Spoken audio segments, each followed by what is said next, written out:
welcome you all to the online classes of SGUI. So students, in last class we have started chapter number 13 and we have also discussed exercise 13A and 13B. Today we will be starting with exercise 13C. So let's see from question number 1. Question number 1 is saying that you have to expand, and first part it is saying that you have to expand x plus 3 और whole square. ठीक है, तो इस question number 1 के लिए आप एक formula याद कर लेंगे. दैट इज अगर कभी a प्लस बी का होल स्क्वायर का फॉर्म गिवन होगा तो इसके इक्वल होता है a square plus b square plus 2ab.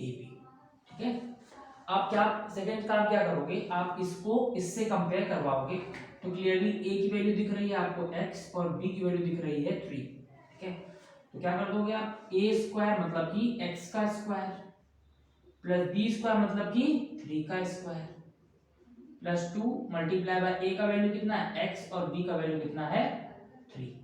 तो from here we will get x square plus 9 plus 2 into 3 6x. So from here you can say that the answer for first part x plus 3 whole square will be x square plus 9 plus 6x. ठीक है, एक part में और बता देता हूँ आपको. Part number 4, part number 4 में गिवन है that you have to expand root 3x plus 2.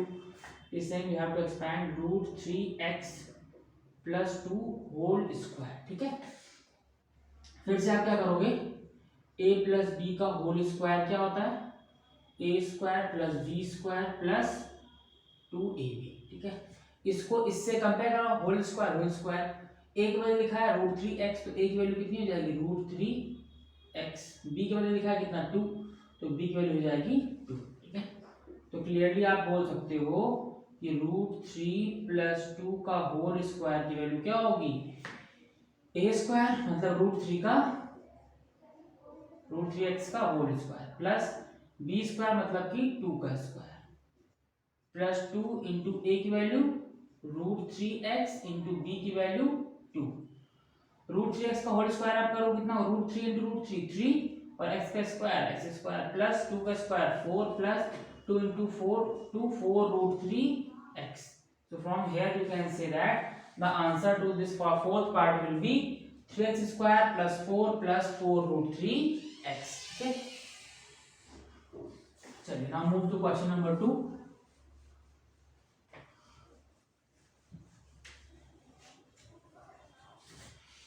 Question number 2 में फॉर्मूला जो यूज होगा वो यूज होगा ये वाला, a minus b whole square is equal to a square plus b square minus 2ab. ये फॉर्मूला आप सेकंड क्वेश्चन में यूज करेंगे. इसका मैं एक पार्ट बताऊंगा आपको, पार्ट नंबर 8.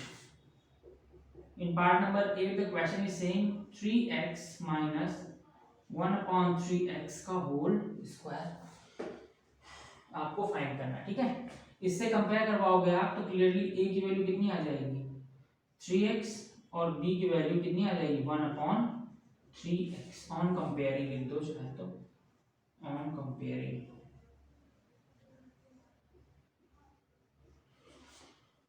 ठीक है, इसका वैल्यू क्या हो जाएगा, तो फॉर्मूला क्या होता है, फिर से चाहो तो इसको नीचे लिख लो.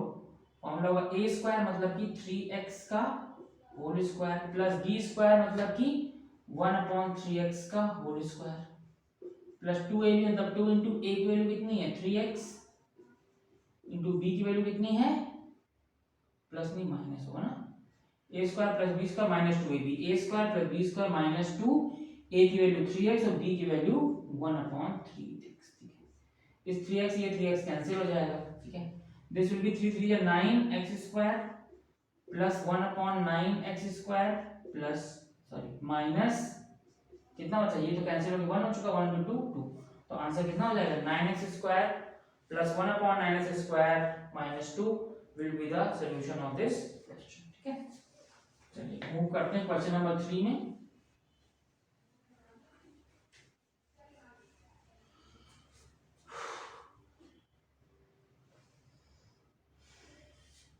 क्वेश्चन 3 के सारे क्वेश्चन सॉल्व करने के लिए आपको क्या करना पड़ेगा, you have to use the formula a plus b whole square is equal to a square plus b square plus 2ab. ठीक है, इस तरह के क्वेश्चन 4 के लिए फॉर्मूला आप यूज करेंगे a माइनस बी का whole square is equal to a square plus b square minus 2ab। ठीक है, तो पहला क्या है 53 का स्क्वायर आपसे पूछा गया है, 53 का स्क्वायर, तो इसको इसकी तरह फॉर्म करना है तो क्या लिख सकते हो आप, इसको लिख सकते हो आप 50 प्लस 3 का होल स्क्वायर। तो यहाँ से a की वैल्यू कितनी आ गई 50 और b की वैल्यू कितनी आ गई 3, तो आप क्लियरली फॉर्मूला यूज कर सकते हो यहाँ से a स्क्वायर मतलब कि 50 का whole square plus b square मतलब 3 का whole square plus 2 into a 50 into b 3। ठीक है, तो this will be equal to 50 का स्क्वायर 2500 प्लस 9 प्लस 300, तो दिस विल इक्वल टू 2809। ठीक है, तो ये फॉर्मूला यूज किया और हमको आंसर मिल गया। इस तरीके से क्वेश्चन 4 के लिए आप यूज करोगे a माइनस बी का होल स्क्वायर। जैसे फर्स्ट पार्ट में लिखा है 67 का होल स्क्वायर आपको फाइंड करना है, तो इसको क्या लिख सकते हो 70 माइनस 3 का होल स्क्वायर। a की वैल्यू निकालो, कंपेयर करें 70 आएगी, b की वैल्यू कंपेयर करेंगे 3 आएगी, इस फॉर्मूले में पुट कर देंगे तो you will get the answer. ठीक है, चलिए मूव करते हैं क्वेश्चन नंबर 5 में।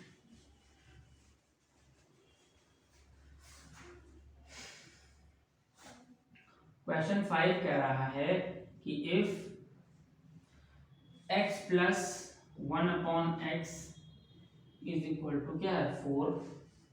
ठीक है, तो आपको फाइंड करना है पहले पार्ट में x माइनस 1 अपॉन एक्स। ठीक है, चलिए you have to find x minus 1 upon x. कैसे करेंगे इसको, पहला काम ये करते हैं कि इसको दोनों तरफ स्क्वायरिंग कर देते हैं। ठीक है, तो आप लिखोगे स्क्वायरिंग बोथ साइड आप स्क्वायरिंग कर दो, तो ये क्या हो जाएगा this will become x plus 1 upon x का whole square is equal to 4 का स्क्वायर। ठीक है, ये अलग चीज है, इसको तो फाइंड करना है हमको। ठीक, squaring both side you will get x plus 1 upon x का whole square is equal to 4 का स्क्वायर।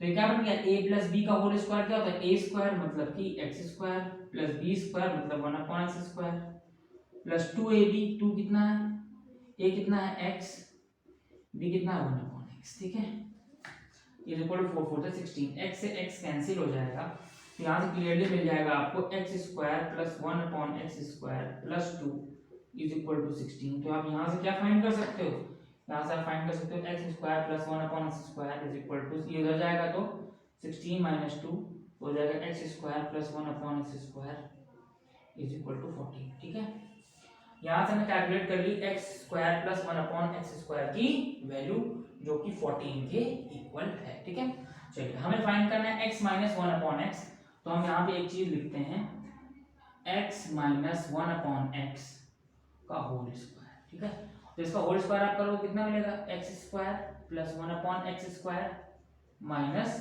2।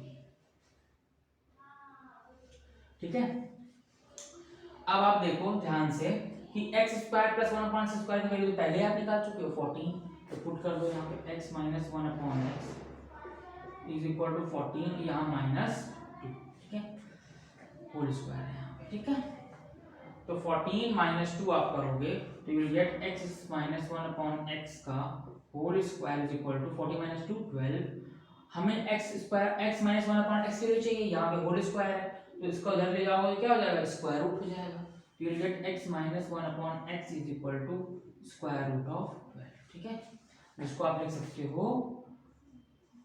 2 इंटू 2 इंटू 3, ये लिखोगे 2 2 4 3 12। ठीक है, अब ये क्योंकि इसके पेयर बन गए तो बाहर आ जाएगा ब्रैकेट के, तो आएगा x minus 1 upon x is equal to 2 root 3 is the answer of this first part, that is x minus 1 upon x को आप ऐसे ही निकालोगे। एक चीज और ध्यान रखते हैं, इसमें हमेशा प्लस और माइनस दोनों की वैल्यूज को एक्सेप्ट करेंगे। ठीक है, ठीक है, तो हमने x square plus 1 upon x square में निकाले जो कि 14 के इक्वल है, हमने x माइनस 1 अपॉन एक्स की वैल्यू निकाली जो कि प्लस माइनस 2 रूट 3 के इक्वल है। अब हम थर्ड पार्ट निकालेंगे, दैट इज x की पावर 4 प्लस 1 अपॉन x की पावर 4।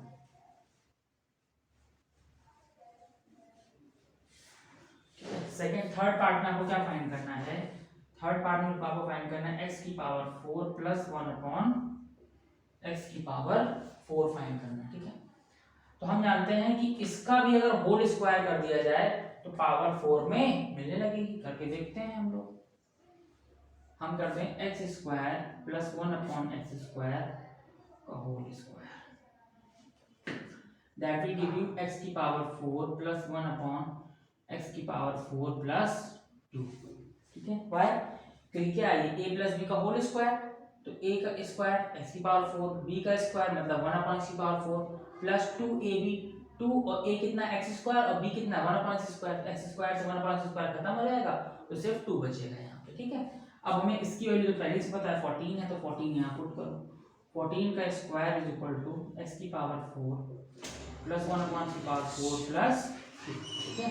अब 14 का स्क्वायर आप करोगे you will get 196 is equal to x की पावर 4 प्लस 1/x की पावर 4 प्लस 2। हमें वैल्यू चाहिए इसकी, तो इस 2 को हम लोग लेफ्ट हैंड साइड पे लाएंगे, तो we can clearly see 196 minus 2 that is equal to x की पावर 4 1/x की पावर 4।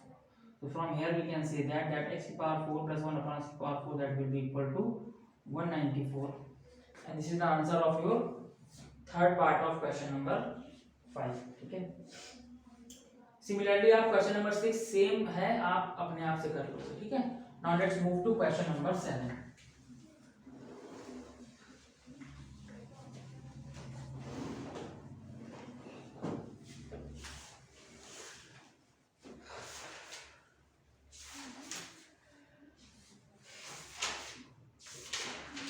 क्वेश्चन नंबर 7 में बोला गया कि अगर आपको बोला कि a स्क्वायर प्लस 1/a² की वैल्यू है 23, तो आपको फाइंड करने के लिए बोल रहा है a प्लस 1/a, तो फाइंड a प्लस 1/a, ठीक है। कैसे करेंगे, आप क्या करो, देखो a प्लस 1/a और उसका कर दो होल स्क्वायर, ठीक है। This is a plus b का होल स्क्वायर, किसके इक्वल होता है a square plus b square की वैल्यू कितनी होगी 1/a का होल स्क्वायर, मतलब कि 1/a square plus 2ab, 2ab मतलब कि 2 मल्टीप्लाई बाय a और b कितना है 1/a, इससे ये कैंसिल हो जाएगा तो हो जाएगा a square plus 1/a square plus 2, यहाँ पे है a प्लस 1/a का होल स्क्वायर, ठीक है। ना इसकी वैल्यू गिवन है 23 क्वेश्चन में, तो आप 23 यहाँ पुट कर दो प्लस 2 कर दो, ये क्या है a प्लस 1/a का होल स्क्वायर, 23 प्लस 2 25, तो a प्लस 1/a का whole square is equal to 25। But हमें फाइंड क्या करना था a प्लस 1/a, मतलब कि यहाँ का स्क्वायर हटाना पड़ेगा तो इसका स्क्वायर रूट लेना पड़ेगा, that is under root of 25, मतलब आंसर होगा प्लस माइनस, ठीक है।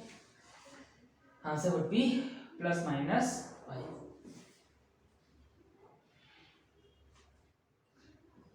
So this is how you can solve question number 7. Question number 8, 9 और 10 सब ऐसे ही हैं, तो आप अपने आप से करोगे।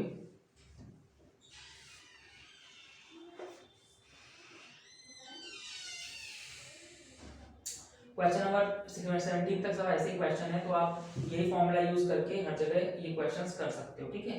क्वेश्चन नंबर 18 में बोला गया find the value of x और y की वैल्यू गिवन है, तो x के बदले वैल्यू पुट करो, y के बदले वैल्यू पुट करो और आपको आंसर मिल जाएगा, ठीक है। So this is the completion of your chapter number 13. Now let's start with question chapter number 14.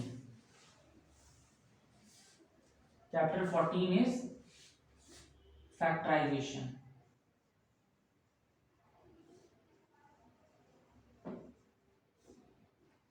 ठीक है। फैक्टराइजेशन का मतलब क्या होता है, फैक्टर का मतलब होता है कि आपको वो डिसाइड करना है जिन नंबरों से गिवन नंबर्स डिवाइड हो जाए, that is known as the factor of that number. For example अगर मैं कहूं कि 49 के फैक्टर्स आप लिखो, तो आप क्लियरली बोल सकते हो कि 1 भी इसका फैक्टर है, ठीक है, और उसके बाद 7 इसका फैक्टर है और 49 खुद भी इसका फैक्टर है। तो यही 3 नंबर ऐसे हैं जो 49 को डिवाइड कर सकते हैं, and therefore we say that कि 1, 7 and 49 are the factors of 49, ठीक है। Question number 14 exercise 14 A start करते हैं। I will telling you how to approach these questions. Exercise 14 A, ठीक है।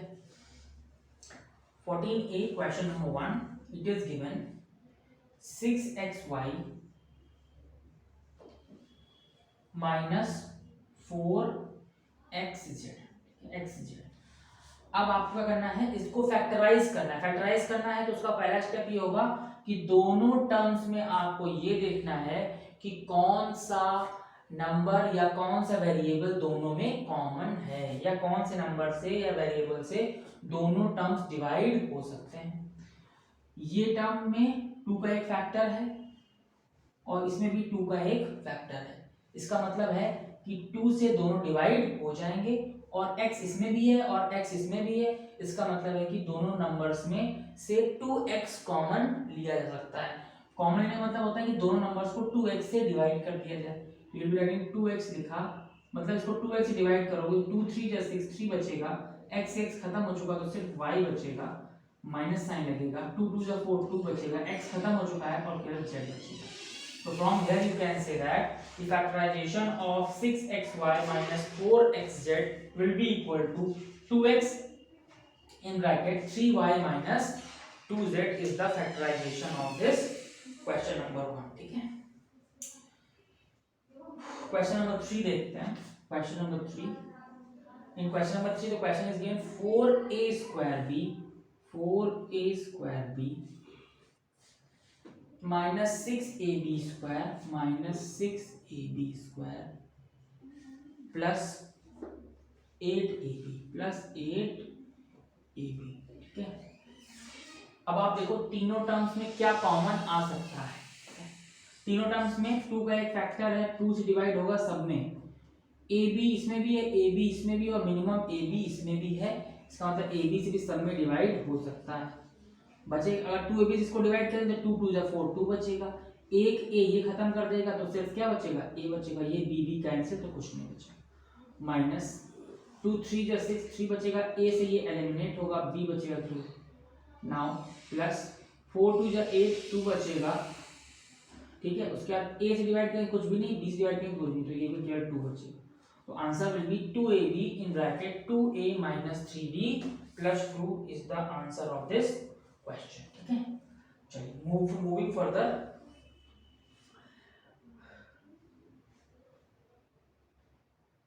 क्वेश्चन नंबर 4 5 और 6 7 8 और 9 10 also 11 also they are based on same concept। now I'll be telling you question number 12। question number 12 is saying 4a plus b minus 6a plus b whole square.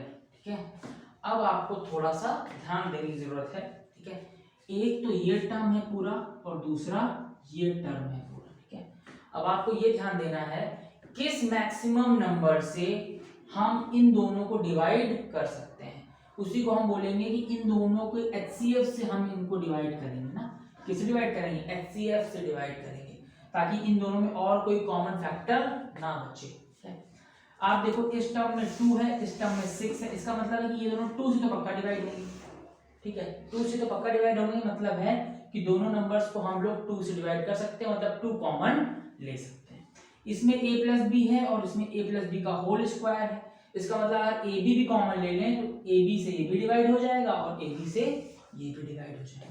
तो हम common ले लेंगे 2a plus B. ठीक है, ये common जैसे ही लिया हमने, कॉमन का मतलब होता है कि फर्स्ट टर्म को 2a प्लस बी से डिवाइड करो, 2a प्लस बी से डिवाइड करो तो a प्लस बी से a प्लस बी कैंसिल हो जाएगा, 2 2 जा 4 तो सिर्फ 2 बचेगा यहाँ पे। माइनस जब आप 2a प्लस बी से इसको डिवाइड करो तो 3 टाइम्स में 6 कैंसिल होगा और एक a प्लस बी से इसकी पावर खत्म हो जाएगी, तो अंदर बचेगा सिर्फ a plus b. So from here you can say that the factorization of this number will be equal to 2a plus b in bracket 2 minus 3a plus b। ठीक है, सिमिलरली आप क्या करोगे, क्वेश्चन नंबर 13 पे बढ़ते हैं। Question number 13 में बता देता हूं आपको।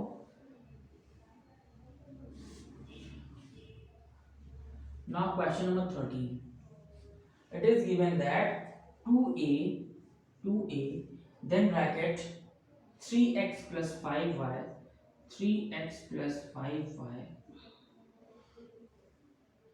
माइनस 5b माइनस 5b और 3x प्लस 5y, ठीक है।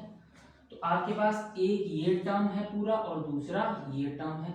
आपको फिर से वही देखना है कि ऐसे किस बड़े से बड़े नंबर को इससे और इससे दोनों से डिवाइड कर सकते हैं, या आप देख सकते हो दोनों में कौन सा मैक्सिमम या हाईएस्ट कॉमन फैक्टर है। 2 और 5 में कुछ भी कॉमन नहीं, डिवाइड नहीं होगा। a और b में कुछ भी कॉमन नहीं, कुछ भी डिवाइड नहीं होगा। यहाँ पे लिखा है 3x प्लस 5y, यहाँ पे लिखा है 3x प्लस 5y, तो आप इसको डिवाइड कर दो 3x प्लस 5y से पूरे टर्म को डिवाइड कर दो, ठीक है, पूरे ही टर्म को। तो अगर इस वाले टर्म को 3x प्लस 5y डिवाइड करो तो बचेगा 2a, और इस वाले टर्म को डिवाइड करोगे 3x प्लस 5y से तो क्या बचेगा माइनस 5b। तो क्लियरली आपको दिख रहा है कि आंसर आ गया है 3x प्लस 5y और 2a minus 5b। So this will be the answer or the factors of question number 13, ठीक है।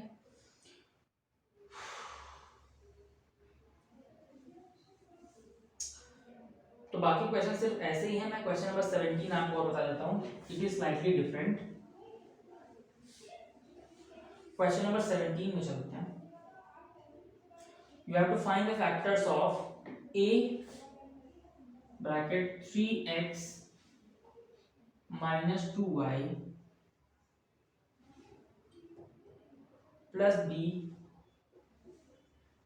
2y minus 3x।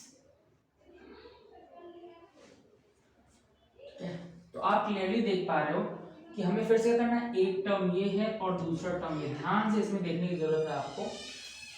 कुछ भी कॉमन दिख नहीं रहा है तो कॉमन हमें बनाना पड़ेगा। यहाँ लिखा है 3x माइनस 2y और यहाँ लिखा है 2y माइनस 3x। इसका मतलब यहाँ पे जो 3x वो माइनस का है, यहाँ प्लस का है। यहाँ 2y प्लस का है, यहाँ माइनस का, मतलब साइन उल्टा है। अगर साइन हम लोग इसके उल्टा कर दें तो जो चीज यहाँ लिखी है वही चीज यहाँ पे भी लिखी हुई है, ठीक है। तो साइन उल्टा करने के लिए आप क्या कर सकते हो, यहाँ लिखोगे as it is a 3x minus 2y। यहाँ पे अगर माइनस साइन कॉमन ले लिया जाए तो माइनस b आ जाएगा। यहाँ पे ये माइनस साइन कॉमन है तो ये प्लस का माइनस 2y हो जाएगा, और ये माइनस का है तो प्लस 3x हो जाएगा, ठीक है। तो जब भी आपको अंदर के साइन रिवर्स करने हो तो आप बाहर माइनस साइन से मल्टीप्लाई करवा दो, या माइनस साइन कॉमन ले लो बोलते हैं उसको, ठीक है। चलिए, तो आप क्लियरली देख पा रहे हो। इसको आप चाहो तो चेंज क्या लिख सकते हो, you can write a 3x minus 2y minus b। x का टर्म पहले लिख लो 3x और माइनस 2y, वही चीज तो है, और हमने आगे पीछे कर दिया, उससे कोई चेंज नहीं आता, ठीक है। अब आप देखो यहाँ पे भी 3x माइनस 2y आ गया और यहाँ पे भी 3x माइनस 2y आ गया। इसका मतलब इस टर्म से और इस टर्म, दोनों टर्म से हम 3x माइनस 2y कॉमन ले सकते हैं। तो 3x माइनस 2y अगर आप कॉमन लोगे तो इस टर्म में डिवाइड होगा तो सिर्फ और सिर्फ क्या बचेगा, a बचेगा माइनस b। इस टर्म में भी सिर्फ और सिर्फ b बचेगा, ये डिवाइड होकर खत्म ही हो गया। तो आंसर हो जाएगा 3x माइनस 2y एक ब्रैकेट में और a minus b in the other bracket, and these are the factors of this question number 17, ठीक है। ऐसे 19 और 20 नंबर क्वेश्चन में भी क्या है, mx plus ny, mx plus ny, mx plus ny 3 में आ गया है, तो तीनों में mx प्लस ny से डिवाइड कर देंगे। तीनों में common factor mx plus ny है। इस तरीके से 19 में भी ऐसा है। तो आप ये आराम से एक्सरसाइज 14a के फैक्टराइजेशन वाले प्रॉब्लम्स कर सकते हो, ठीक है। तो that is all in today's class. We will be discussing for chapter number 14 exercise b and c in tomorrow's class. Thank you.